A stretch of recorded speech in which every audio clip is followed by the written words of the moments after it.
Que le Seigneur vous bénisse. Que Dieu vous bénisse franchement. Et je crois qu'on va peut-être prendre quelques portions de minutes pour apporter encore une petite brique à l'édifice. Parce que nous avons écouté une très belle prédication hier. Et aujourd'hui, on va aussi s'édifier un tout petit peu. Que le Seigneur bénisse le révérend Vauclin. Avec ce bon sermon qu'il nous a donné hier. Quand on parle de hier, les gens nous regardent comme ça. C'est hier qu'on a écouté la parole. Ah, c'est pas hier. L'année passée. Donc même l'année passée là. On a remplacé ça. Donc l'année passée, le révérend Vauclin nous a donné un sermon. C'est pas aussi bizarre. Là, ça devait aller passer. Et ce matin, on va aussi écouter quelque chose. Le même chapitre. Chapitre 2 du livre de Joël. Je vous remplacerai les années qu'ont dévoré la sauterelle, le gélec, le asile et le gaza. Ma grande armée qui m'avait envoyé contre vous. Verset 26. Vous mangerez. Le verset 26. Vous mangerez et vous vous rassasierez. Et vous célébrerez le nom de l'Éternel votre Dieu, qui aura fait pour vous des prodiges. Et mon peuple ne sera plus jamais dans la confusion. Amen. Je prends un deuxième passage dans le livre de Job. Job chapitre 1er. Le verset 6. Or, les fils de Dieu vinrent un jour se présenter devant l'Éternel. Et Satan vint aussi au milieu d'eux.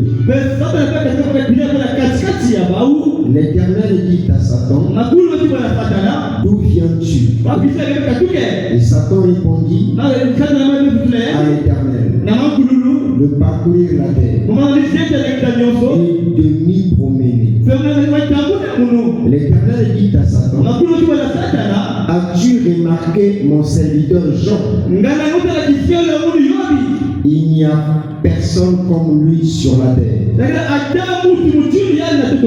C'est un homme intègre et droit, craignant Dieu et se détournant du mal.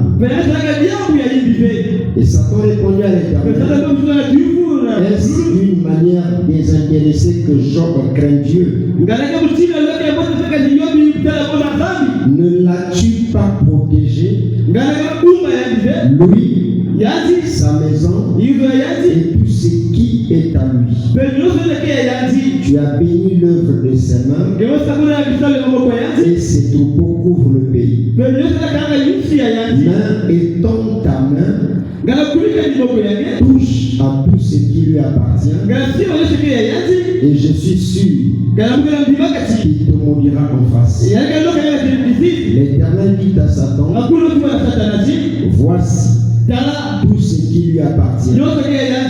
Je te le livre. Seulement, ne porte pas la main sur lui. Et Satan se retira de devant la face de l'Éternel. Amen. On peut s'asseoir. Donc nous sommes en train de parler sur ce sermon. Je vous remplacerai les années que vous avez perdues. C'est l'Éternel qui donne cette promesse. Est-ce que quelqu'un m'entend? Est-ce que quelqu'un me suit là-bas? L'Éternel donne une promesse. Disons ceci, que je vous remplacerai les années que vous avez perdues. Amen. Donc les années perdues seront remplacées par l'Éternel. Est-ce que quelqu'un dit amen? Et vous allez remarquer ici, je vais prendre ça de manière un peu pour encourager le peuple, afin que nous puissions réaliser le mystère de sa volonté dans la vie de chaque personne. Et ici, nous sommes en train de comprendre que l'Éternel dit que je vous remplacerai les années que vous avez perdues, et que le Gélec, le Asile, le Dassam, la Sopérène avait détruit. Et l'Éternel appelle ces peuples et cette-là son armée. Donc les peuples et cette qui dévorent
je restaurerai, a été déjà accompli.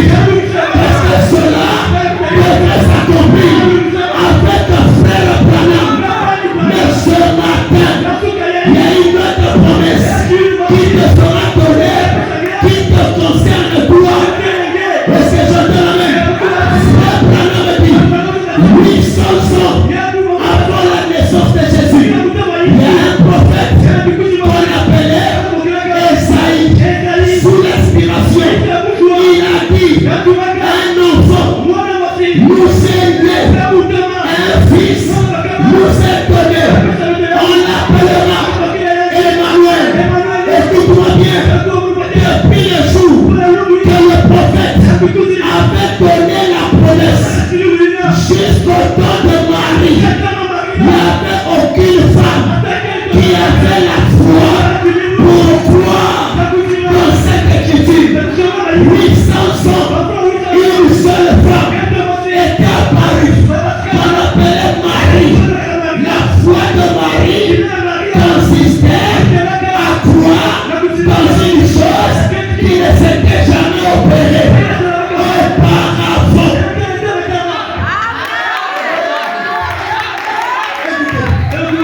Et c'est quoi la foi de Marie? La foi de Marie, c'est une foi créatrice. Dieu était le créateur de Jésus, mais Marie était la co-créatrice de Dieu pour la naissance de Jésus. Parce que c'est Marie qui a formé le corps dans son propre ventre.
fois le Christ dans votre vie et continuez à répéter Jésus. Vous ne pouvez pas recevoir le Christ dans votre vie et répéter Jésus. Est-ce que tu comprends? Est-ce que tu comprends? Parce que Jésus, c'est de l'histoire.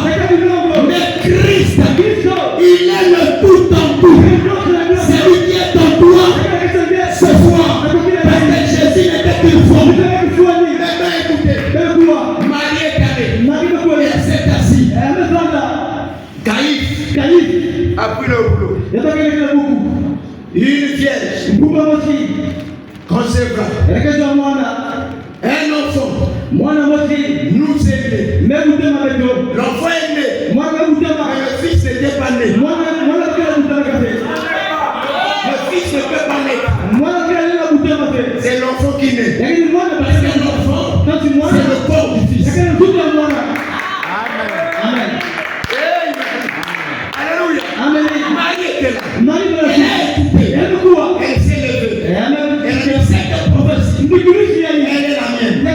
Je me souviens un jour. Papa Boclet, un jour. Frère Branham était joué de la chaîne. Il est en train de dire, je vois la colonne de feu en train de sillonner. Elle a fait se poser sur cette sœur-là. Frère Branham dit, pourquoi cette sœur avait manqué sa guérison? Parce qu'elle ne s'était pas fille de l'évêque.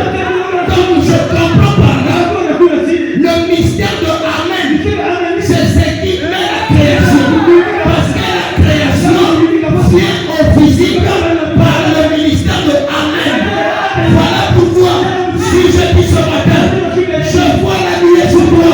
Tu dois vite te lever et dire Amen à cela. Parce que c'est ton Amen qui doit manifester ce que j'ai dit. Les années qui seront remplacées. Or, nous retournons dans la jeunesse. La Bible dit il a créé le soleil, la lune et les étoiles comme des luminaires pour marquer les temps et des époques. Donc par là, le jour, c'est une personne. Je vous remplacerai les années que vous avez perdues. Paul était une année, Michel était une année, Moïse était une année. On a perdu ces années-là, mais Dieu a promis qu'il devait remplacer. Même Branham était une année, il devait être remplacé.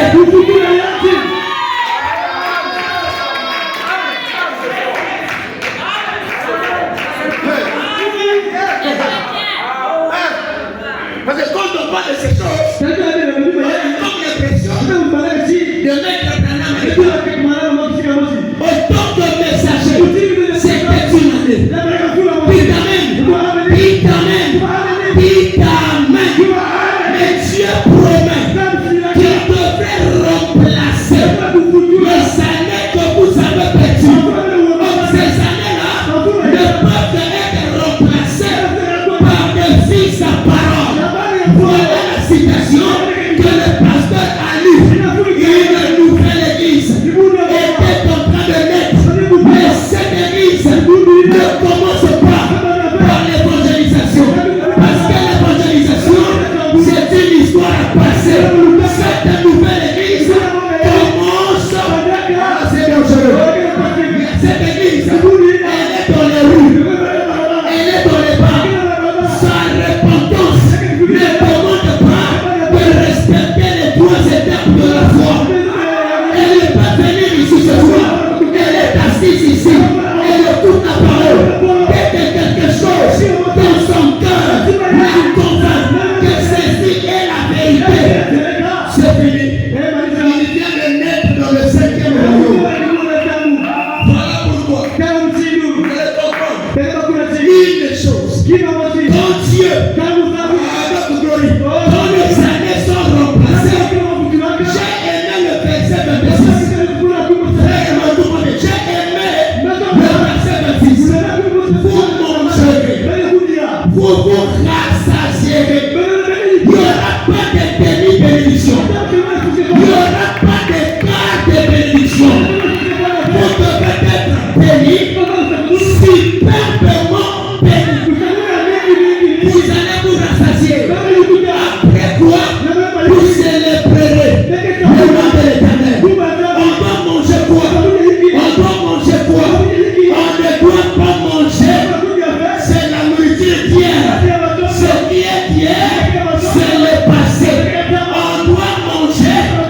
nourriture d'aujourd'hui, ce n'est pas dans la Bible. C'est une nourriture qui vient par respiration. C'est-à-dire, glorie se tient ici.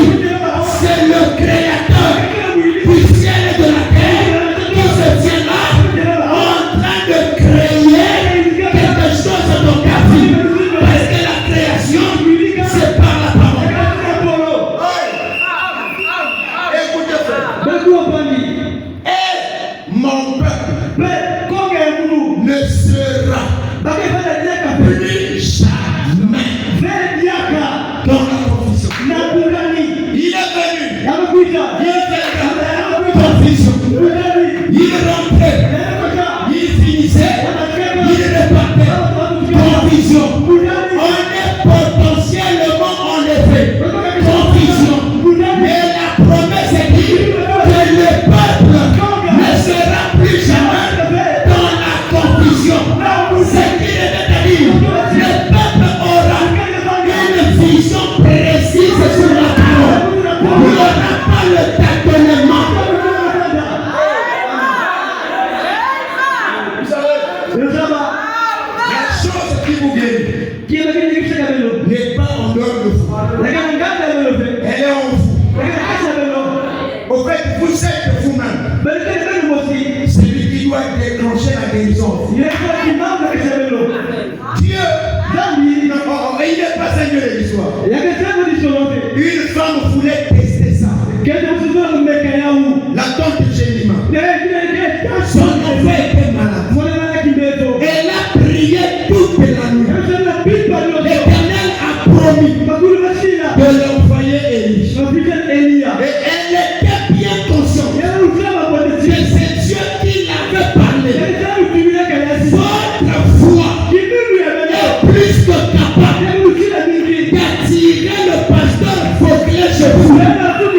Chez nous ceci, on n'est plus à l'étape du berger et la brebis. Non, au temps du berger et la brebis, c'était le berger qui visitait le brebis.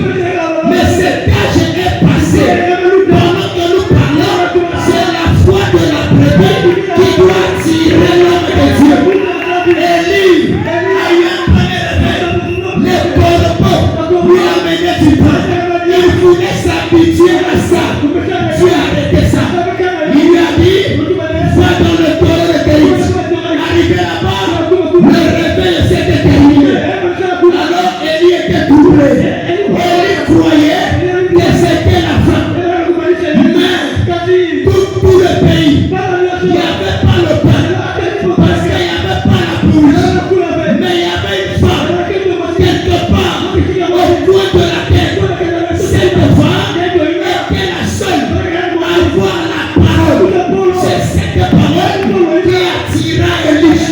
Et Dieu lui a dit, lève-toi, va à Sarepta. Là-bas, j'ai ordonné, glorie Papa, ne flatte plus quelqu'un.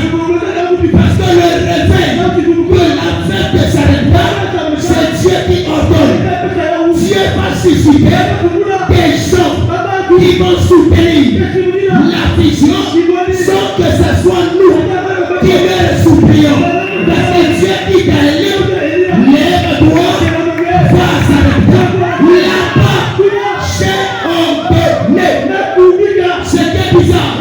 Papa Fauclet, le dernier étape, le dernier réveil du ministère d'Élie, c'était chez la femme.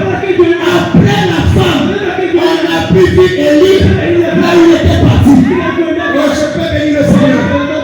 Élie est envoyé vers une épouse.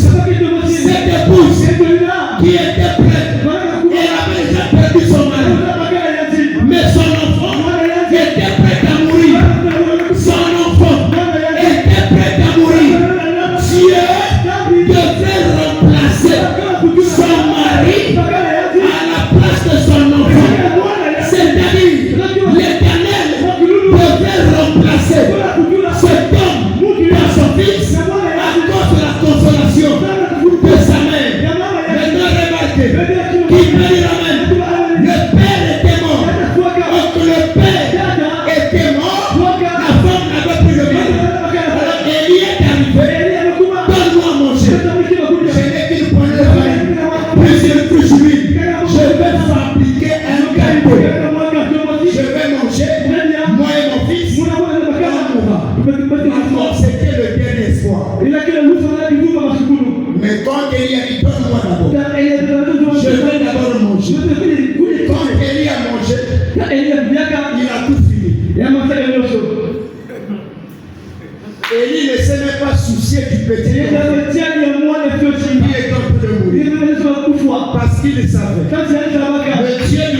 remplacement. Le Dieu du remplacement. C'est que tu tiens dans ta main. Ce n'est pas la récolte, c'est la sémence. Tant que tu ne jettes pas cette sémence au terre, elle ne peut pas se multiplier. Est-ce que quelqu'un a une sémence dans sa main? Si vous avez une sémence, vous devrez la jeter en terre. Mais la terre, ce n'est pas ça. La terre, ce sont des envoyés de Dieu. Soutenir l'œuvre de Dieu, ce n'est pas construire un bâtiment, c'est soutenir la personne dans laquelle le don opère. Alors, avec quelque chose. Les fils de Dieu étaient dans une conférence. Satan est arrivé. Lui aussi il était présent. Autant qu'un fils de Dieu. Dans la présence de Dieu. L'individu que les églises chassent tous les jours. Mais la présence de Satan n'a pas dérangé les anges. Mais au milieu des églises, les gens tombent en France. Satan est là. Mais au ciel, aucun ange a eu la crosse à cause de la présence de Satan. Mais qui est ce homme de Satan?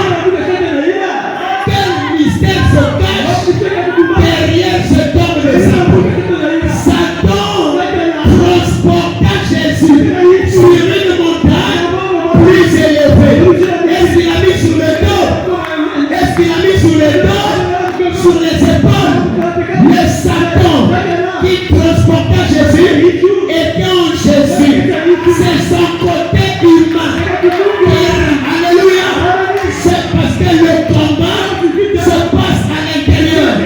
Vous êtes 100% Dieu, 100% humain. Alléluia.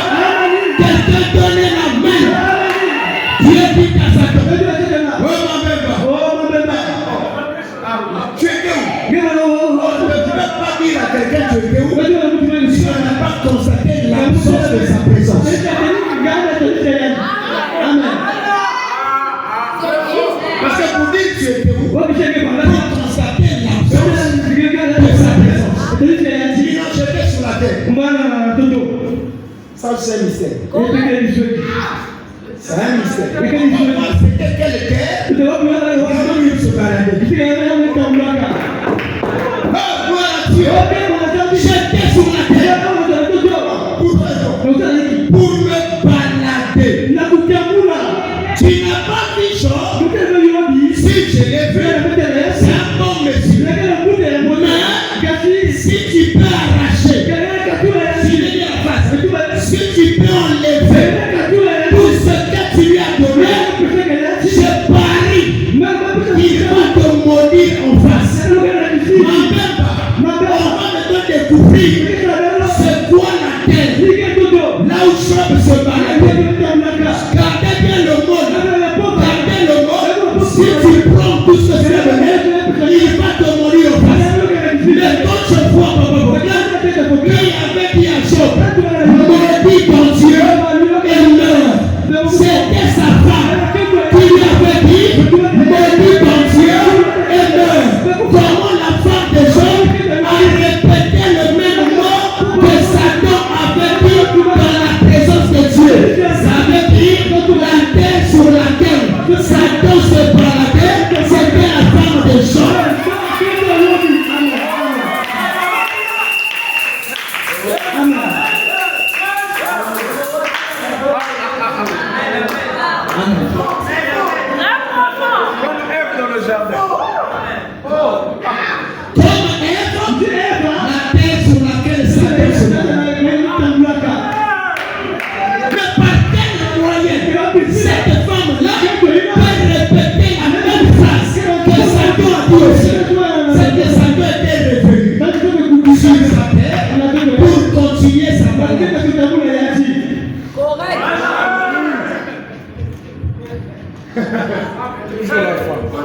Toujours l'église. Pasteur, je trouve que on peut Satan, tu parles. Et Job a dit, Job connaissant la parole.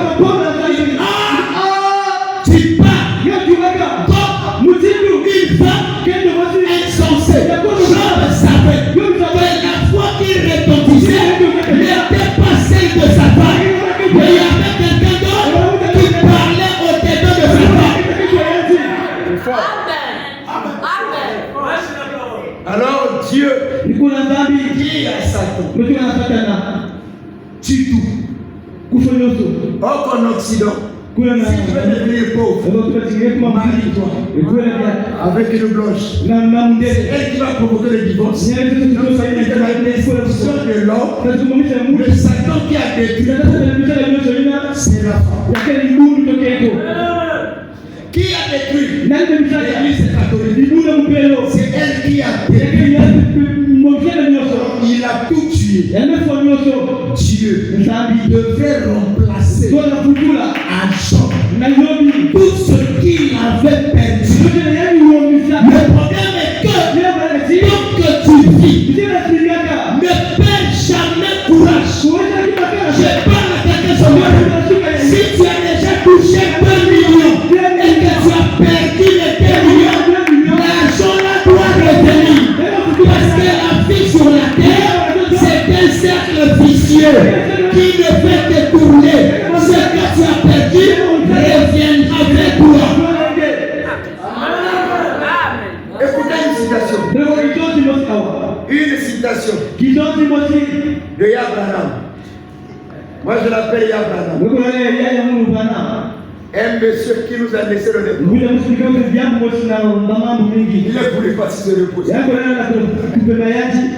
Écoutez, dans la brochure, la foi de Marie, paragraphe électronique 16. Vous savez, c'est généralement donc ce que nous pensons à ces choses. La Bible dit que ce qui est digne de louange et ce qui est vertueux soit l'objet de vos pensées.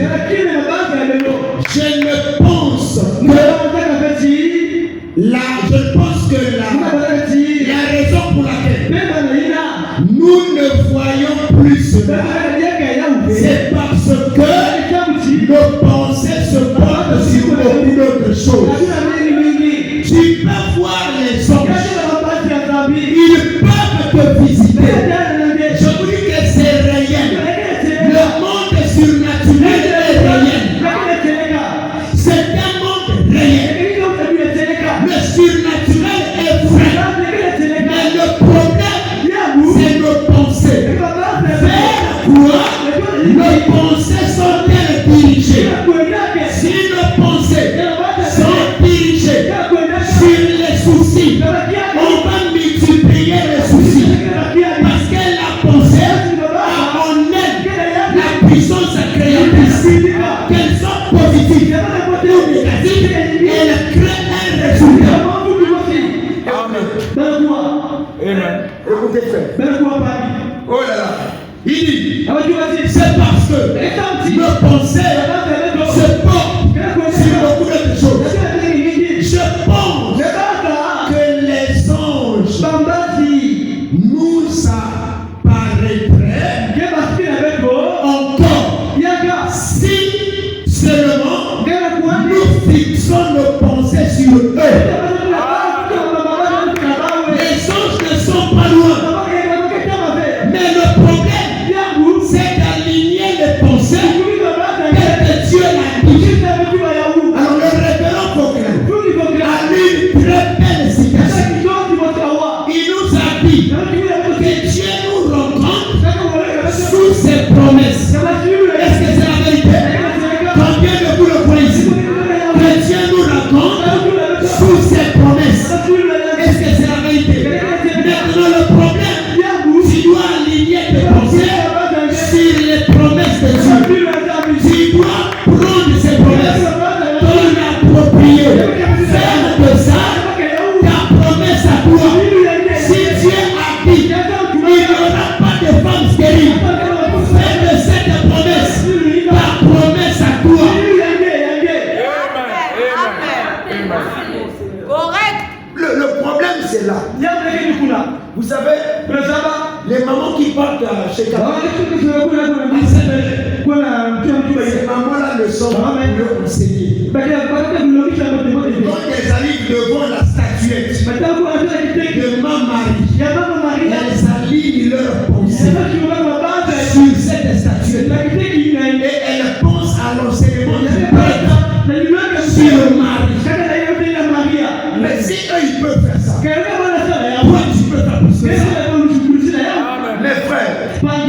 Dieu ne nous a privés de rien. Il ne nous a privés de rien. Tout ce que Dieu a créé, il l'a fait pour nous. Donc si ces choses existent, c'est parce que nous sommes. Alors le problème, alignons nos pensées sur les promesses. Et nous allons voir l'Éternel est capable de te remplacer. C'est que tu as perdu, que ce soit le travail, que ce soit la santé, que ce soit la paix, il peut te remplacer ça et tu ne seras plus dans la confusion. Mes frères, sur la terre, les fils de Dieu sont comme des aimants qui attirent vers eux toutes les promesses rédemptrices. Quand tu passes quelque part, tu n'as pas besoin de pleurnicher. Les bénédictions rédemptrices, ceux-là qui ont la foi dans les promesses. C'est que les églises sont là. On fait un désordre. C'est le bénis-moi.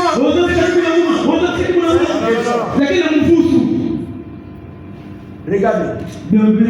Pierre arrive devant le temple. Ce paralytique était là. Pierre l'a regardé. Pierre lui a dit, je n'ai ni or, ni argent. C'est que j'ai. Je te le donne. Pierre avait l'autorité de la parole. Au nom de Jésus, lève-toi et marche. Pierre apparaît. Son problème était fini. L'homme devait aligner ses pensées sur ce que Pierre avait dit. Le pasteur a prêché. On a prêché. Mais le problème, n'oublie pas. Il y a aussi des femmes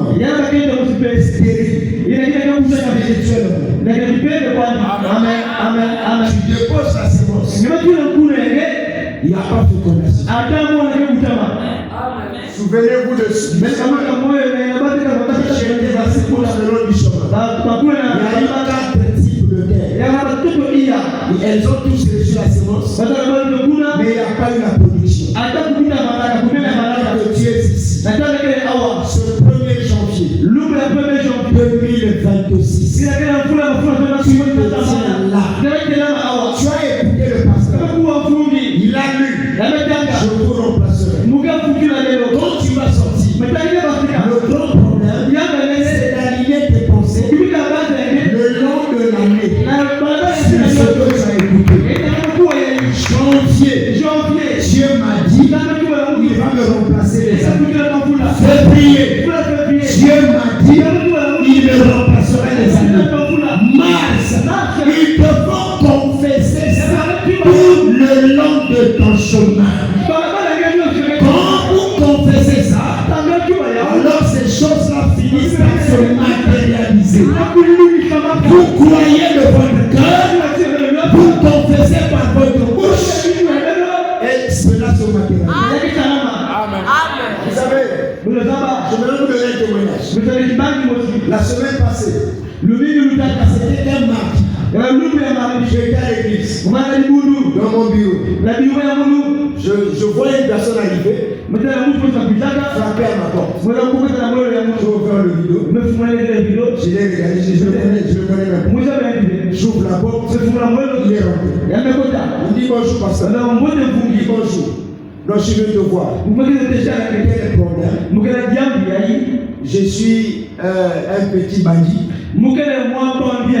J'ai trop fait la parade. Ma mère a beaucoup dépensé. Moi je suis fatigué. Mais quand je suis venu à l'église, tu n'étais pas là. J'ai choisi de faire les sons pas le long de le pasteur, excuse-moi un peu. Quand je faisais les sons pas, j'ai aperçu une personne comme vous. Et j'ai entendu une voix qui me dit, c'est lui le pasteur. J'ai gardé en jaune. Un bassin jaune. Il me questionne. que c'est moi. Il dit, je vais confesser ma foi et mettre tout en ordre. Je l'ai écouté. Je l'ai exhorté. Et je lui ai dit, frère mon père, le problème, ce n'est pas qu'ils sont membres de l'église. Le problème, qu'ils viennent écouter. Et le long de son chemin, le Seigneur lui-même s'en chargera. Quand vous êtes alignés avec la parole, je crois que le reste des choses viendront à vous. Sans que ça soit vous qui formulez des prières. Gabriel est venu vers Marie par une prière. Mais c'est la foi qui a tiré Gabriel vers Marie. Tu peux tout attirer vers toi par la foi. Est-ce que vous êtes moi? Et je dois terminer par ceci. Vous mangerez. Vous vous rassasierez. On n'aura pas de déni. On va faire des déni femmes mariées. On doit tout avoir. En complet. C'est-à-dire, quand le révérend Vauclair monte, tu dois être rassasié. C'est ça la promesse. On est rassasié spirituellement. On est rassasié physiquement. C'est pas quand même normal. Voyons la parole. Qu'on fasse une prière pour avoir un délivrance. L'église nous a appris à prier pour la nourriture. On doit se révolutionner. Moi je crois à ce remplacement. Je ne sais pas de quelle manière il va s'opérer. Tout ce que je sais, tout ce que j'ai perdu. Parfois Dieu nous enseigne mieux quand il nous arrache d'abord ce qui nous arrive. Amen. Amen. Frère Branham dit, il a vu un berger au Moyen-Orient. Il avait l'une de ses brebis, elle était trop agitée. Il a pris sa patte, il a cassé sa patte. Madame dit, oh, il est crié. Il est resté là, il prenait soin de ses brebis.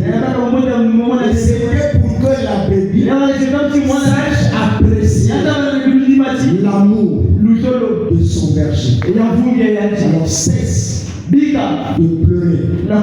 C'est que tu as perdu.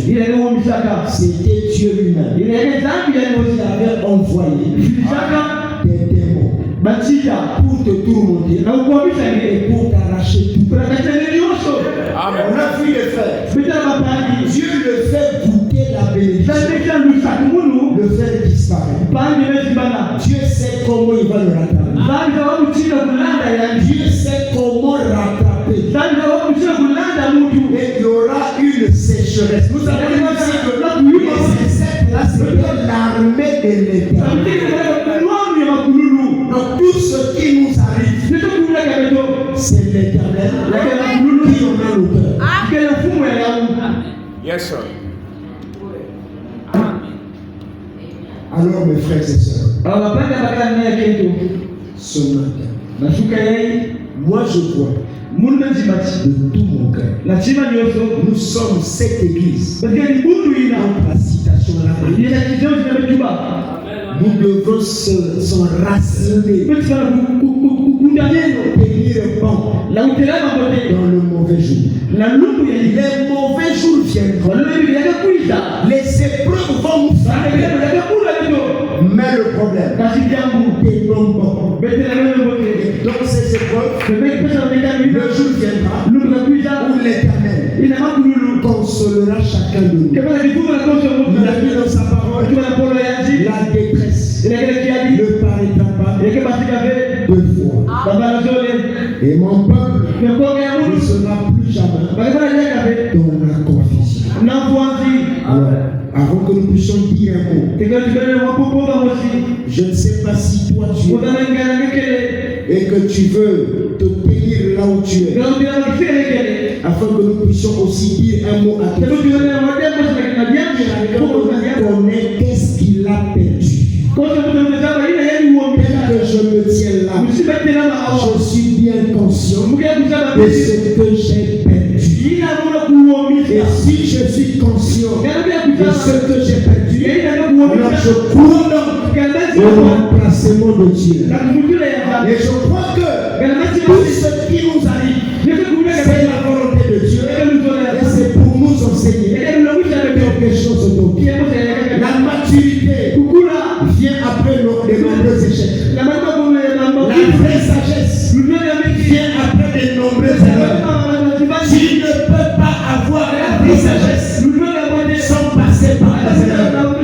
Et Dieu sait, il y a des gens qui ont été bénis prématurément. Et Dieu savait que cette bénédiction allait lui amener très loin. Comme le fils prodigue, il a réalisé que pour retrouver ce qu'il avait perdu, il devait rentrer en lui-même, s'examiner soi-même et dire, dans la maison de mon père, il y a du pain en abondance. Ton père aussi, qui est le Seigneur, il y a du pain en abondance. Il y a la guérison en abondance. Mais rentre toi-même, examine-toi et lève-toi. Du Père, j'ai commis les erreurs. Me voici comme ton fils. Accepte-moi que je recommence un nouveau départ avec ta parole. Et je crois de tout mon cœur que tu seras une bénédiction pour tes enfants, pour ta famille, pour tes parents, même pour tes amis. Et tu seras un enseignement vivant, un témoignage vivant. Alors pendant que nous avons le tête écrite, tu vas dire dans ton cœur, Seigneur, souviens-toi de moi. Tu vas dire dans ton cœur, Père, j'aimerais vivre ce remplacement dans tous les domaines de ma vie. Amen. Merci Seigneur. Je reviens, je